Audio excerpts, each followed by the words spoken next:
দেশ TV. Tray পদ্ধতিতে কম সময়ে চারা উৎপাদন এবং নতুন প্রযুক্তি ব্যবহারে ধানের ফলন 2 গুণ পর্যন্ত বাড়ানো সম্ভব। মানসম্পন্ন বীজ, স্বল্প জমির ব্যবহার আর শ্রম সাশ্রয়ী হওয়ায় এই পদ্ধতি ব্যবহারে প্রান্তিক পর্যায়ে কৃষকরা লাভবান হবে। বেসরকারি প্রতিষ্ঠান গোল্ডেন বার্ন কিংডম, কৃষি সম্প্রসারণ অধিদপ্তর এবং বিএডিসির সহায়তায় এই প্রযুক্তি সম্প্রসারণের কাজ চলছে। বিপন সাহার তোলা ছবিতে টাঙ্গাইল থেকে ফিরে বিস্তারিত জানাচ্ছেন মাহবুবুল আলম। প্রচলিত পদ্ধতিতে ধানের চারা উৎপাদনে জমির পাশাপাশি শ্রমিকও লাগে বেশি। অনেক সময় বীজের মান ঠিক না থাকায় ফলনও ক্ষতিগ্রস্ত হয়। আর ট্রে পদ্ধতিতে উন্নত মানের চারা উৎপাদন করে 13 থেকে 15 দিনের মধ্যে যন্ত্রের মাধ্যমে তা মাঠে রোপণ করা যায়। এতে করে একজন মানুষ দিনে 15 বিঘা জমিতে চারা রোপণ করতে পারে।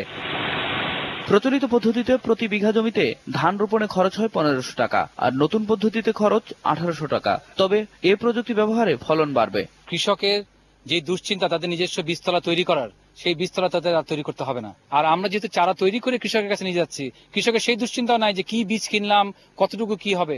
সমস্ত কিছু আমাদের দায়িত্ব নিয়ে আমরা কৃষকের মাঠে একটা সুস্থ সবল চারা রোপণ করে দিয়ে আসছি। টাঙ্গাইলের মধুপুরের বিএডিসি খামারে প্রচলিত পদ্ধতিতে চারা রোপণ করে হেক্টর প্রতি ফলন পাওয়া যায় 4.76 মেট্রিক টন, আর নতুন পদ্ধতিতে উৎপাদন হয় 6.49 মেট্রিক টন, যা প্রায় 40 ভাগ বেশি। দেশের অন্য অঞ্চলে এ প্রযুক্তি ব্যবহারে ফসল উৎপাদনের হার আরো বেশি বলে জানান বিএডিসি কর্মকর্তারা। এই পদ্ধতিতে আমরা যদি হারভেস্টও করে ফেলতে পারি, তাহলে আমাদের টোটাল সামগ্রিকভাবে আমাদের যে লেবার ক্রাইসিস থাকে সময়, বপনের সময় এবং কাটার সময়, সেদিক থেকে আমার মনে হয় যে এই পদ্ধতিটা বাংলাদেশের জন্য, কৃষির জন্য একটি যুগান্তকারী হওয়ার সম্ভাবনা রয়েছে। চারা উৎপাদনের পাশাপাশি যান্ত্রিক পদ্ধতিতে সাশ্রয়ী মূল্যে ফসল সংগ্রহে কৃষকদের সহায়তা দিতে আগ্রহী গোল্ডেন বার্ন কিংডম নামের এই প্রতিষ্ঠানটি।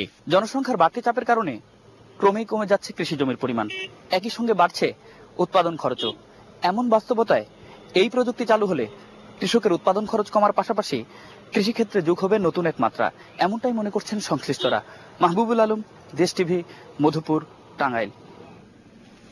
দেখছেন দেশ সংবাদ, এবার বিরতি।